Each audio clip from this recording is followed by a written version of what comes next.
Now you guys, a lot of you guys have been asking me about free Photoshop, and I'm not allowed to give you the plugs. Photoshop is going to be $50 a month if you're trying to get the CC version. I can't really help you on that. Just get Photoshop CC.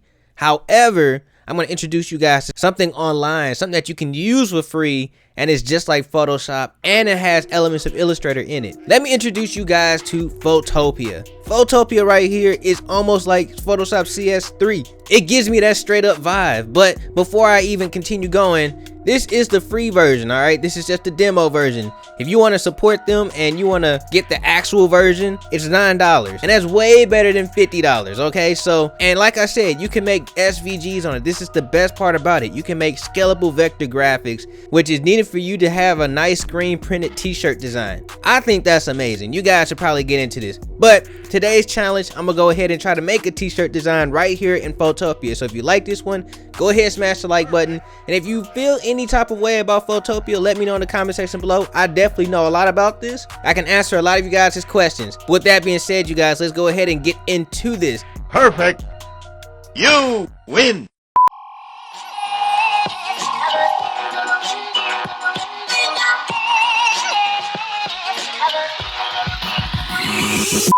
So I'm gonna go ahead and create a new document, and just like Photoshop, it comes up with this like box thing right here. It's really cool. So we're gonna go ahead and drop the width and stuff into like inches, and I'm gonna make this a 14 by 17. I like to have mine at 300 DPI because this is on the internet right now. It's at 72. I'm pretty sure the thought process was this is just gonna be an internet document because it's already on the internet, but we're gonna push 300 DPI, and then we're gonna put this on a transparent background and create.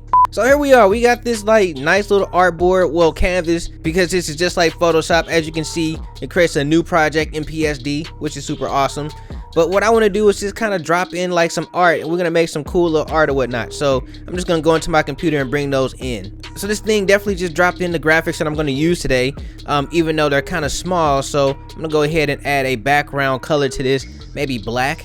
And that looks pretty good. So what I want to do now is just scale up my images. Now we can't hit Command T because if we do, that's gonna open up a new like tab. We don't want that. And oh, by the way, we did just launch a new shirt in Smiley Outfitters. That shirt is pretty awesome. It's already selling. You guys should go ahead and get one for yourself. Remember, Smiley Outfitters, the only brand that is happy to wear you. Don't forget to check out Smiley Outfitters at www.smileyoutfitters.com. But anyways, back to this. We need to go ahead and transform this up. So we need to hit the transform controls. This is kind of like Photoshop. They have this up here, but once you hit it, you click it and you just kind of drag it out. So we'll hold down the Alt Option button and Shift and just kind of drag that out like this. And if you want to turn off the transform box, all you do is hit this check mark right here, right? So now you have that enlarged, and it's not pixelated or anything like that because it's in this version of SVG. So that's pretty cool. As a matter of fact, we want to go ahead and kind of like change the dimensions of this. Like, I don't want it to be facing the left. I want it to be facing more of the right. So we'll change the width to be like a negative and then hit the check box. Now I want to turn this off, and I want to turn on the other one and transform that up as well. So what I'm gonna do is actually I'm gonna turn down the opacity for this skull so I can see what I'm doing, and then I'm gonna take the next layer and just kind of transform that up as well. So holding down Shift and Alt Option, I'll just go ahead and move this into place and just scale it up.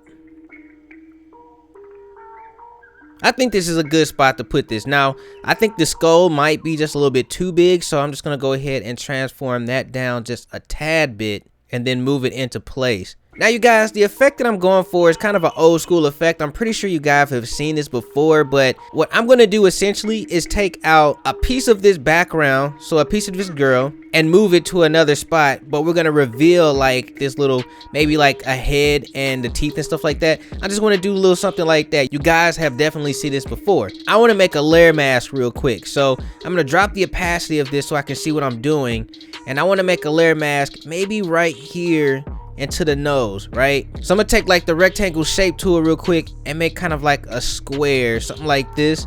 Then I want to transform, like turn it and transform it just a little bit, so maybe up about like right here, and I'll bring it down like this. Then I'll hit the checkbox. Now holding down Command, I'm just gonna click on the actual layer, and that's gonna bring up my dancing ants for this. Like, it looks Photoshop CS3. I'm not even gonna lie to you. and I want to go ahead and click on that SVG, the one with the woman, and put a layer mask on top of it. Now I want to turn off that shape real quick. So if I bring the opacity back up to like 100, this is what we got, right? And that's pretty cool, but we need to see the other parts. We don't need to just see this nose or anything like that. So I'm gonna go ahead and make a copy of this by holding down on that layer and bringing it to a new document. All right, on the layer mask, I want to hit Command I. That's just gonna invert it for me, and then we get this full shape back, but something's just a little bit different, right? If I turn off that previous layer, we get this right here, and that's pretty dope, right? We want to see like the cranium and the nose and all that stuff. Like, this is pretty cool. This is the effect that we're trying to emulate, right? So what I really want to do here is put everything into one group. I would normally do this in Photoshop, right? I'll just take everything, put it into one group. Now with the layer from the beginning, I'm just gonna move this up to the top so I know where it's at, because I don't want to lose this. So what I'm gonna do is I'm gonna click on the folder, I'm gonna hit the transform mode, and I want to go ahead and make this smaller. Now taking that piece that I moved to the top, I just want to go ahead and move that out the way, maybe somewhere down here. Now this looks pretty cool, but what I want to do is like give this skull some color. So what I want to do is just double click on it, just like we would in Photoshop, right? And click color overlay. Now that's giving me like this solid red. I mean, that might look good to some of you guys, but to me, I really don't like it. So what I'm gonna do is put this on like maybe, I don't know, a multiply, and hit OK. Now this looks pretty cool, but what I want to do is kind of like add some stars and stuff like that. And it looks like if I do it here, I might not have enough room for that. So I'm gonna go ahead and scale this down by clicking on the folder and then bringing up the transform tools just to do that. So now that I got that, I'm just gonna go ahead and start putting together like maybe some stars with the rectangle tool. So I'm gonna make a rectangle like right here. It doesn't have to be perfect, but I'll like turn it and kind of like skew it in and stuff like that, just to get like what we need out of it.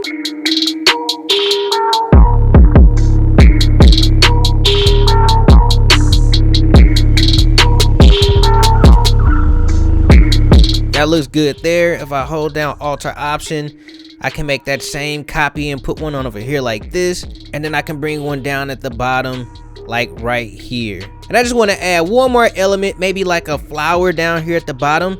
So I'll just put that in here just by searching through my computer and just dropping it in. Okay, so now that we got this in here, what I'm gonna do is just go to the magic wand selection, and I just want to take out some elements real quick. So let me zoom in using like this magnifying glass they have down here. I want to take out the blacks and stuff like that, because this is already going on a black shirt. So if I put the blacks in here like this, and oh, by the way, this won't be able to be screen printed because there's some gradients just happening, so that takes the screen print option out of there. But because this is a 14:17 document and it's at 300 DPI, I won't have to worry about screen printing. So what I'll do is I'll take the magic wand or the quick selection tool, and I'll just go ahead and click somewhere on like the blacks, because I really don't want the blacks in there. And then I'm just gonna go ahead and put a layer mask on it, and it just keeps the blacks or whatnot. I'm not really into that. So what I'm gonna do is I'm just gonna deselect this, and on the layer mask, hit Command I. Now using this brush, I want to go ahead and take out like the leaves and stuff like that, because we really don't need that either. So I'm just gonna go ahead and brush out these leaves.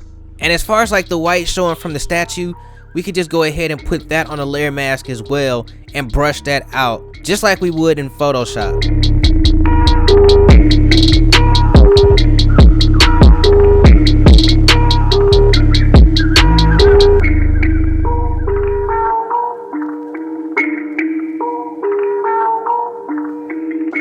Okay, you guys, so if you was following along with me, if you're ready to go ahead and export this, all you have to do is first turn off the background so you can get that nice see-through background, right? Go into File. First, save as a PNG. So you can go ahead and click Save as PNG, and it's gonna open up a project file for you.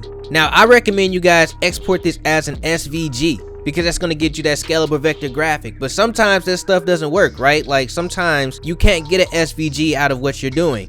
So you're gonna go ahead and export this as a PNG. Either or is gonna work out for you. I'm gonna go ahead and save mine as a PNG, and then I'll make a scalable vector graphic later on. But if you guys are trying to make a quick t-shirt design, both of those files are needed. But with that being said, you guys, if you like this one, go ahead and smash the like button, especially if you learned something. Do you like Photopea? I like it. Personally, I think it's a little slow. It reminds me of Photoshop CS3, CS4. I would definitely use Photopea whenever I don't have Photoshop around me. And that could be whenever I'm like on my phone or my iPad, and I just kind of have like a hot idea and I just want to go ahead and lay that out real quick. Photopea is a cooler alternative to Photoshop and Illustrator whenever you need it. But with that being said, you guys have to get up out of here. So, stay amazing, stay creative, above all else, stay awesome.